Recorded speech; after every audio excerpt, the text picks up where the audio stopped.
사랑하는 열린 성도 여러분, 올 명절 설 잘 세셨죠? 설에는 떡국을 먹죠? 떡국도 좀 많이 드셨어요? 예. 맛있는 거 많이 드셨어요? 예, 감사합니다.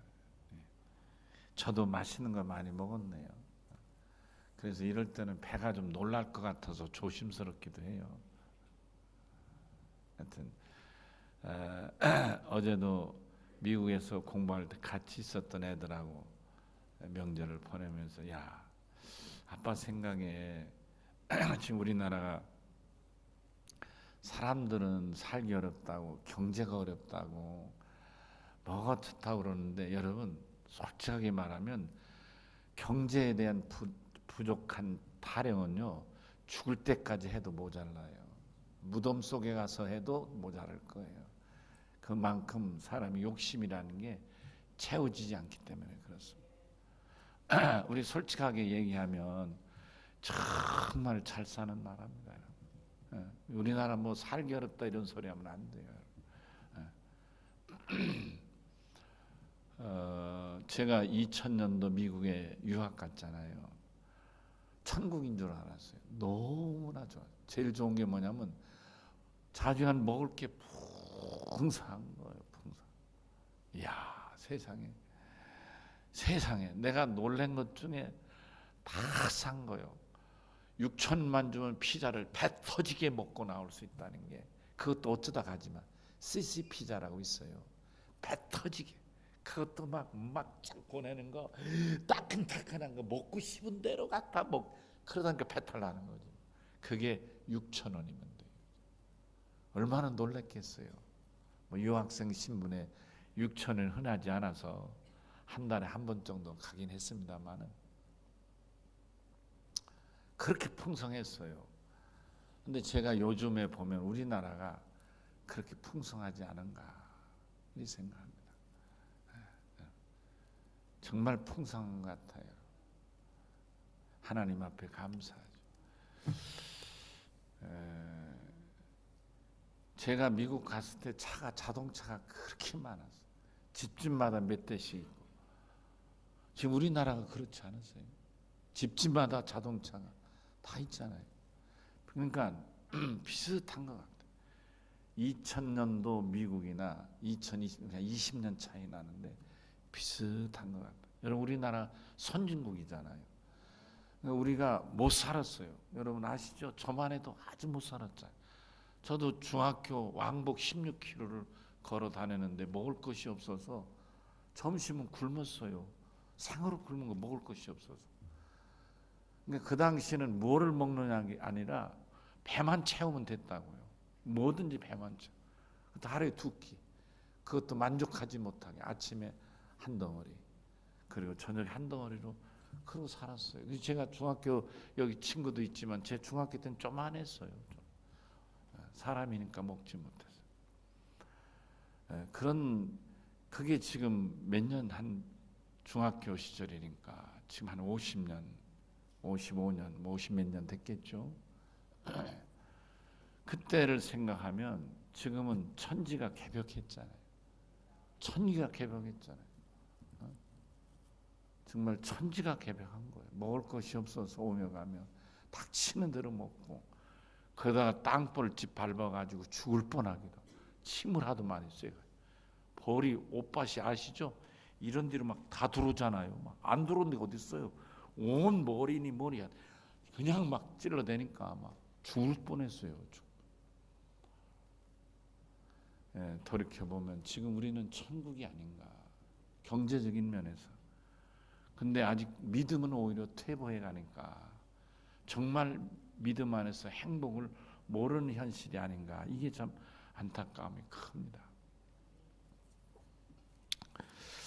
요즘 저는 이제 뒤를 돌아보는 생각을 가끔 하는데 명절의 풍습을 한번 생각해 봅니다. 오늘 우리가 명절의 예배를 드리는데 많이 좀 바뀐 것 같죠. 여러분 사실 제가 어렸을 때 명절을 생각하면 명절은 가족이 만나는 날이었잖아요. 부모님 집에서 가족 형제들이 다 만나는 거였잖아요. 그래서 그저 어디에 살든지 명절만은 미리 표를 끊고, 그리고 또 이것저것 좋은 거, 아버지 엄마 좋아할 거, 고기도 사고 뭣도 사고 양말도 사고 뭣도 옷도 사고 뭐 해가지고 잔뜩 바리바리 싸들고 집으로 가는. 우린 그때 참 많이 기다렸던 것 같아요. 저도 생각하면 그랬던 것 같아요. 이 설날이 참 좋았고 기다렸어요. 추석보다 더 좋았어요. 추석엔 돈이 안 나오는데 이 설에는 세뱃돈이 나오잖아요. 그러니까 세배하면 돈을 줘. 그때 또 많은 돈은 아니지만 하여튼 돈을 받아가지고 평상시 사지 못했던 연필도 사고 지우개도 사고 노트 사고. 전 뭐 저 개인적이지만 그 운동회 한번 하고 나면 그 노트 5권씩 줘서 1등은 5권 주더라고요. 그 5권 타면 1년 내내 거의 부족함 없이 썼어요. 그래서 노트를 살 기회는 없었는데 연필하고 지우개 이런 건 살 돈이 생겨서 너무 좋았어요. 돈 받고 또 친구들하고 어울려 다니다 보면 점심때 되면 어느 집이든지 점심때 세배하는 집에 가면 그 집에서 떡국 끓여주니까 떡국 먹고, 눌러 앉은 길에 윷도 놀고, 답답하면 밖에다가 멍석 깔아놓고 윷도 놀고, 또 더 추우면 팽이도 치고, 또 저 물 있는 데 가서는 썰매도 타고, 그러다가 또 불도 넣고 이러면서 쬐고, 그러니까 물에 빠진 그런 거 바지 다 이렇게 해가지고 불 쬐면서 말리고 뭐 덜덜 떨고 그랬던 생각이 나요. 요즘은 전혀 그렇지 않잖아요. 요즘은 그 전화기가 발달돼서 우리 핸드폰이라고 그러죠. 핸드폰. 영어로는 셀폰이라는데 우리 핸드폰이 발달해가지고, 그래서 그걸 이렇게 핸드폰 가지고 전화를 수시로 하니까 뭐 어머니한테도 전화하고, 심지어는 또 영상 전화까지 하니까 엄마 서로 얼굴 보면 얘기하고 하니 뭐 그렇게 명절이라 그래서 꼭 가족이 만날 이유도 없고 형제가 만날 이유도 없는 것 아닌가, 이런 생각을 해봅니다. 저는 올 명절을 보내면서 성경에서 유대인들의 명절을 생각해 보았습니다. 우리 명절하고 유대인의 명절의 풍습은 어떻게 다를까? 달라요. 정말 달라요. 뭐냐, 우리의 풍습은 가족을 향하여 가는 가족 중심의 명절이라면, 유대인의 명절은 예배 중심의 명절, 예루살렘 중심의 명절. 우리는 가족으로. 그래서 우리가 한동안, 지금이야 그런 말도 적어졌지만 옛날엔 귀성객, 귀성열차, 귀성버스, 뭐 귀성 선물 뭐 그런 게 얼마나 많았어요. 그게 우리의 어떤 명절 특수 단어였지 않습니까? 우리는 다 돌아가는 거였어요. 그런데 유대인들은 오히려 명절에 예배를 드리러 예루살렘에 올라가는 거예요. 모이는 장소가 다른 거예요. 그러니까 놀랍죠.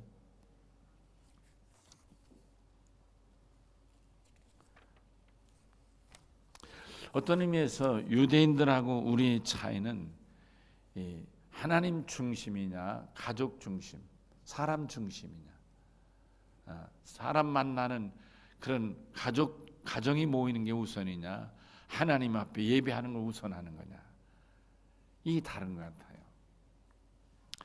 그러면 이런 유대인들의 풍습은 언제부터 시작됐을까? 찾아보면 성경에 있어요. 몇 곳 찾아봅니다.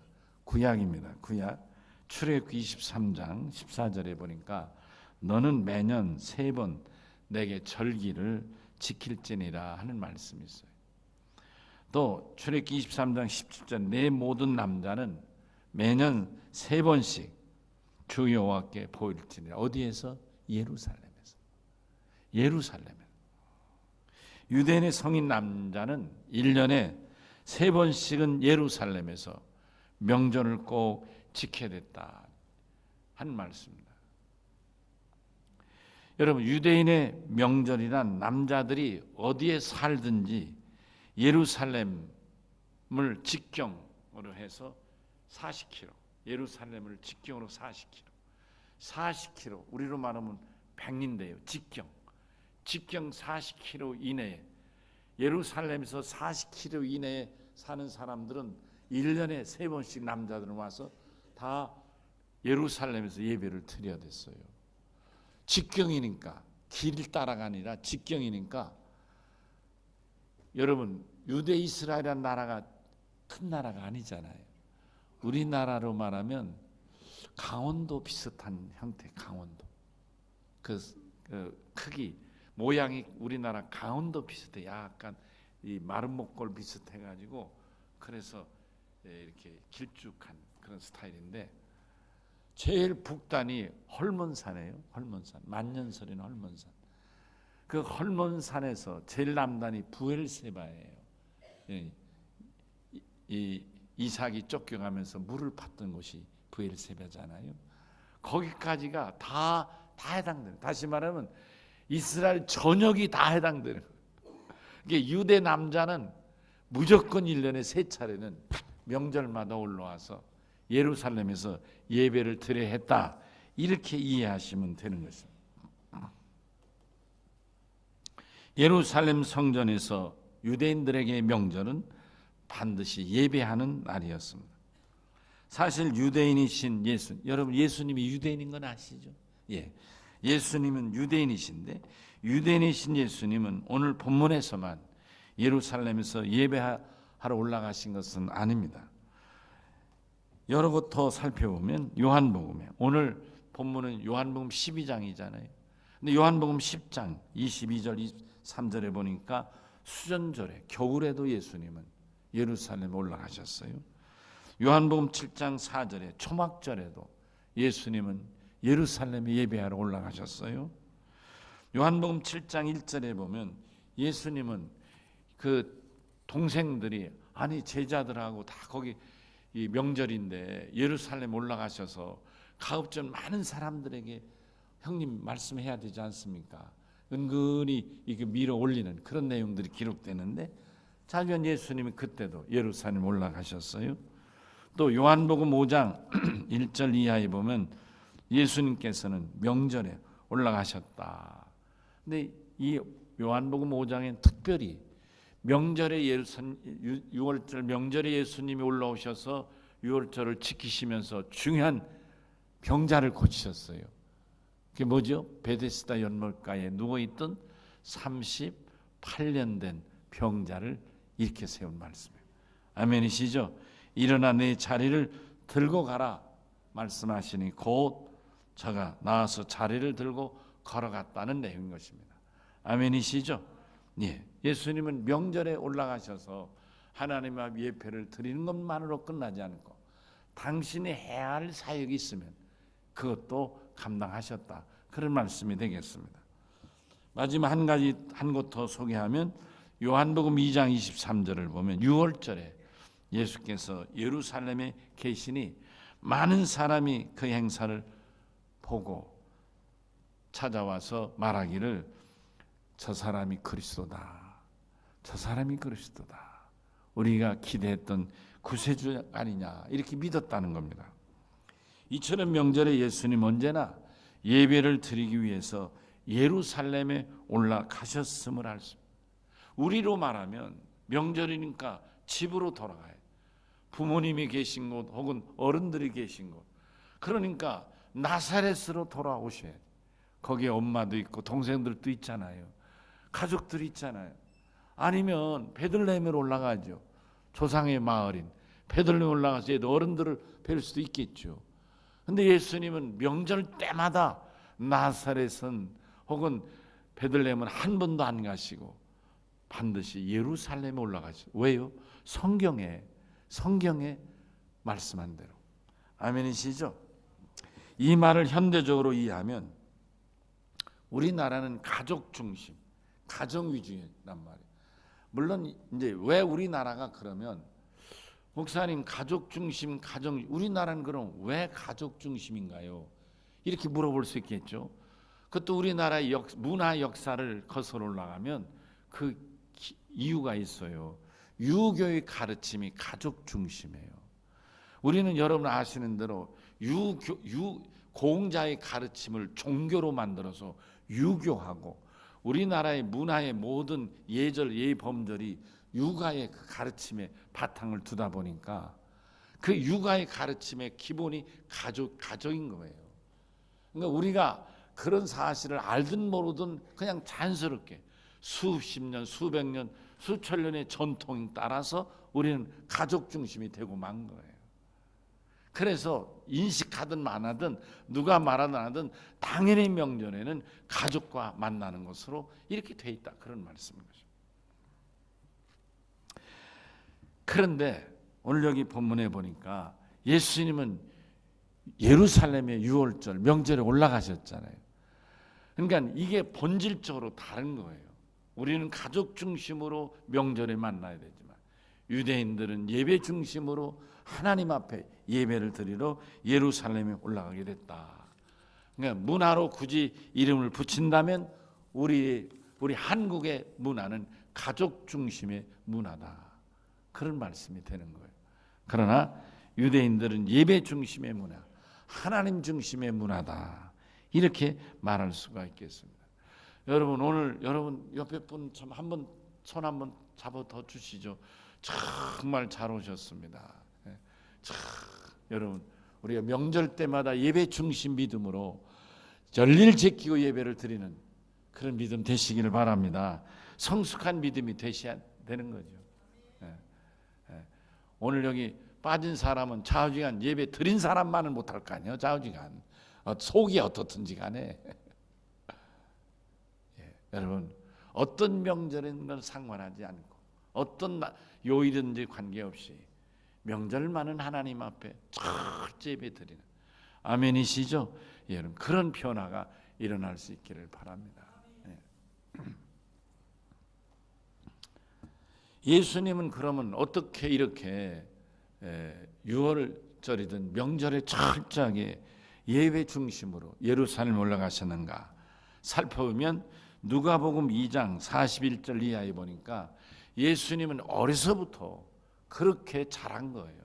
명절에는 남자는 예루살렘에 올라가서 예배를 드린다, 이렇게 성경 말씀을 배웠고 그렇게 살아 자라온 거예요. 그러니까 아이들의 교육이 이렇게 중요한 거죠. 우리 외조카 창아 이 녀석이 언젠가 그래요. 즉 할머니하고 할머니, 난 5살 먹은 남자라서 힘이 세요. 그래서 연약한 엄마를 도와줘야 돼요. 이러더라니. 5살 먹은 남자는 연약한 엄마를 도울 수 있대. 제가 도와야 된대. 그 지가 했겠어요? 누가 얘기했겠지 그 말을. 어려서부터 당연히 예배를 명절에는 어디를 가는 게 중요한 게 아니라 반드시 예배를 드린다고 이렇게 아이를 가르치고 그렇게 부모가 손을 잡고 예배를 드려 왔다면 예수님이 바로 그런 분이라, 그런 말. 그렇게 잘하셨다, 그런 말씀.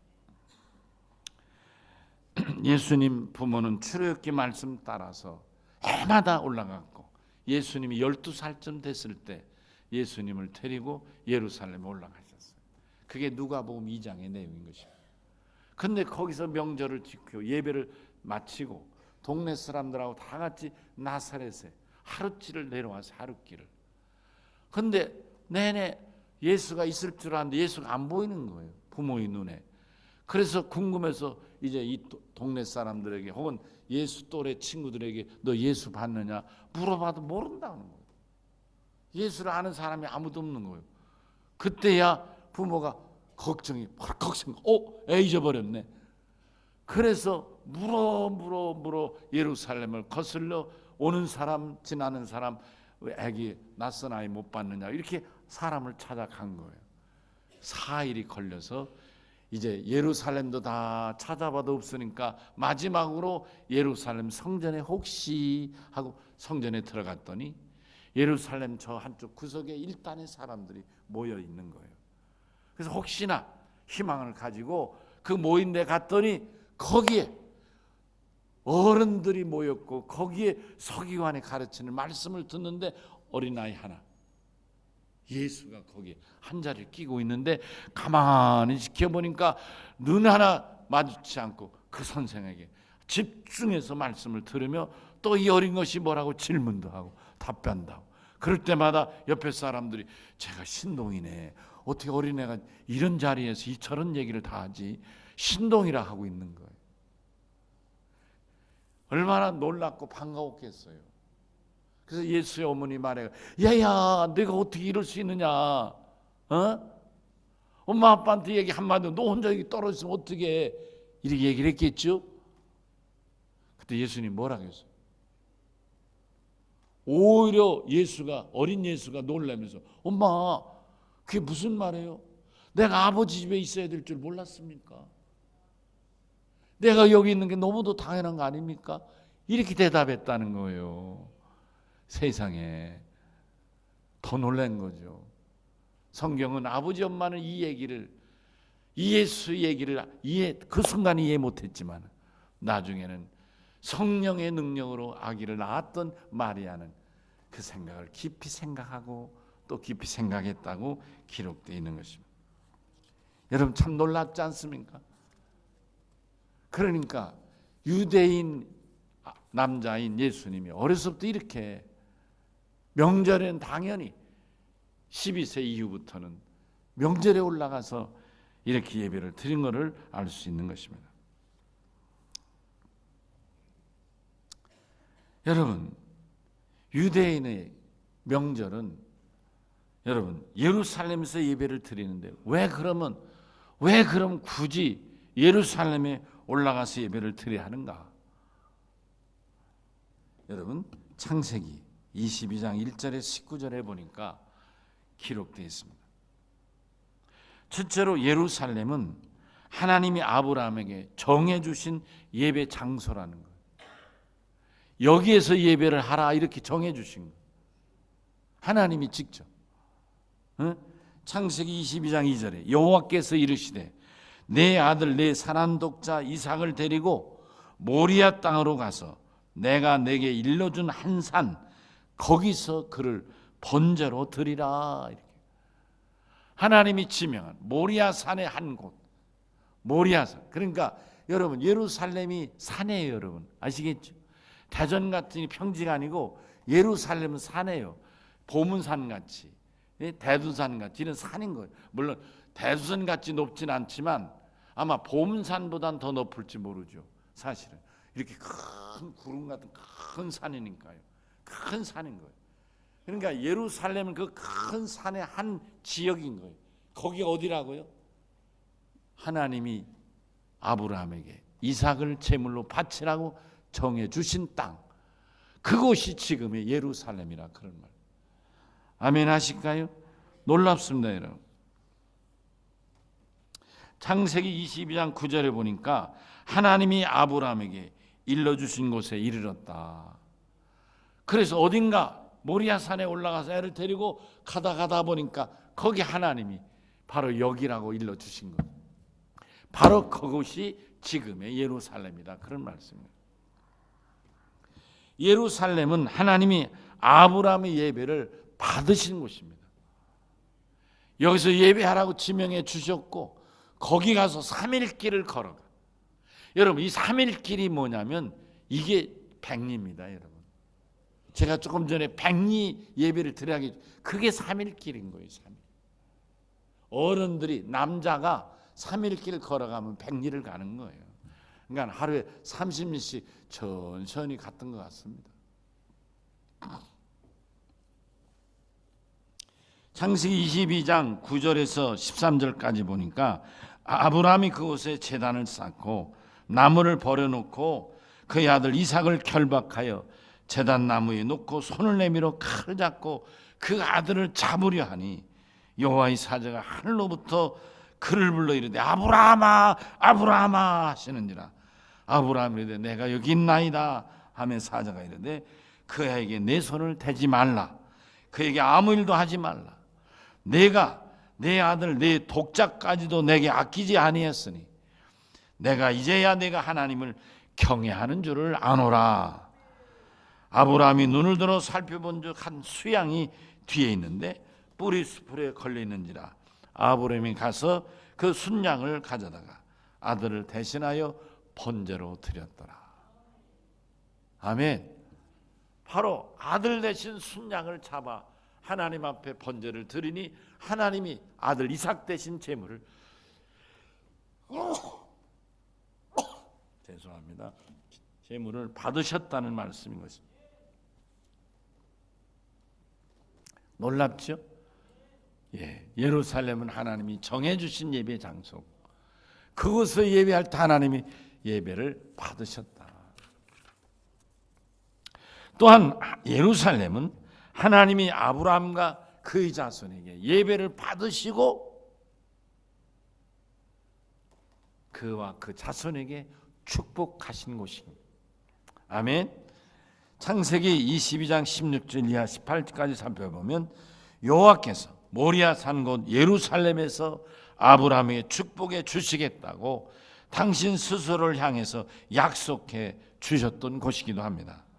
여호와께서 이르시되 내가 나를 가리켜 맹세하노니 내가 이같이 내 아들 독자를 아끼지 아니하였은즉 첫째는 내가 내게 큰 복을 주고 내 씨가 크게 번성하여 하늘의 별과 같고 바닷가의 모래 같게 하리니 내 씨가 그 대적의 성문을 차지하리라. 두 번째로는 또 내 씨로 말미암아 천하 만민이 복을 받으리니 이는 내가 나의 말을 준행하였습니다. 예배한 아브라함에게 하나님은 너와 내 자손에게 복을 주겠다는 것이고 너로 인하여 온 세상 사람들 다 복을 받게 된다고 말씀하는 거예요. 아브라함의 씨 중에 하나가 누구예요? 예수님이시잖아요. 온 세상 사람이 예수를 믿음으로 복을 받잖아요. 아멘이시죠? 자, 오늘 이 말씀이 우리에게 놀라운 가슴에 와닿는 일생 잊지 않은 말씀, 그리고 우리 자녀들에게도 믿음의 유산을 물려주는 말씀이 되기를 바랍니다. 명절에는 고향 앞으로가 아니라 교회 앞으로.